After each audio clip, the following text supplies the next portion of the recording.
Okay, so this is the accompaniment to Kingslayer. So you can add some things in, there's a few notes. So I'll just go through each of them. So we start with calf pops. So just nice and controlled down and up.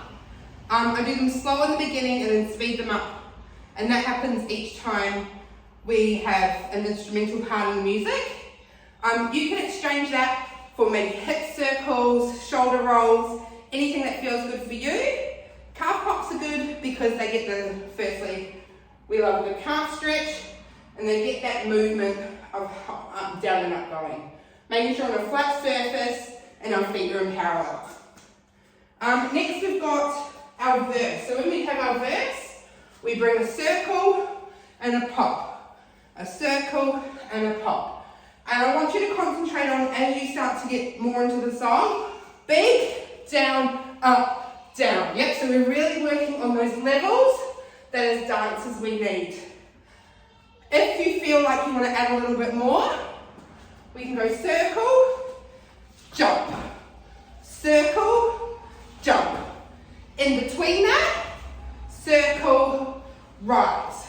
Now remember, we do have rises coming up in the step. There's a lot of jumping and a lot of rises in this.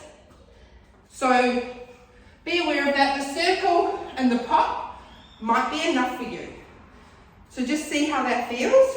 And yeah, definitely working on those levels for those verses. Then we've got, when we go into the bridge, which is a squat to rise. So in the video, I've gone squat and rise.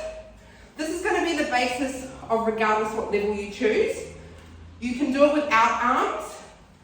If you're finding it a bit tricky and you want to maybe reduce the movement. Then you'll see, second time it repeats, we do it regular time and then we speed it up and do it double time.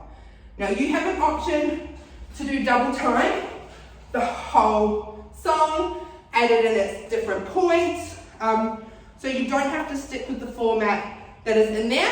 Definitely start with that one, and vice versa.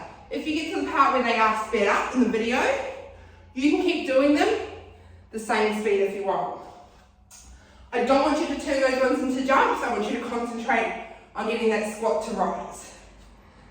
Then we've got our chorus. So it's a little gallop, and a little gallop, and then a nice little jog on the spot. You'll notice after our big squat to rise, I really mellow out with this in the video, and that's on purpose. I'm trying to catch my breath. If your cardio is ace and you've been doing this for a while and you want to challenge, you can definitely pump that part up. And then you can make this your own. It kind of depends on what space you have. I try and choreograph for sort of a 1 meter by 1 meter space. So that's why it's kind of that little bit. If you've got a bigger space, you can definitely get into that. You can give a jump. You can get your jog. You can also walk this part out as well. If you're maybe doing bigger jumps or you're concentrating more on getting this movement happening. You can also do high knees. You can do butt kicks. Yep, you can make those jogs, whatever you like. But the idea of those is to sort of bring us back to a neutral step. Not everything needs to be a dance step. And then the only other section we then have is that, what I call the outro, so that those last few counts. And those are some nice round, well I call them round kicks, but they're with the attitude leg. Options here, you could bring it into a full round kick. You can also bring it into a jump. You've got enough time there because it's nice and slow. Again, the idea of that is when we're dancing, we're on stage and we're probably absolutely pooped, but our dance teachers and our choreographers love to give us some last minute sticky moves. So that's the idea of that one, is to, after we're like pooped, tired, exhausted, we've done all our cardio, rebalance and find our base of our dance so we can get that artistry back. Don't forget the arms, Very important for that part.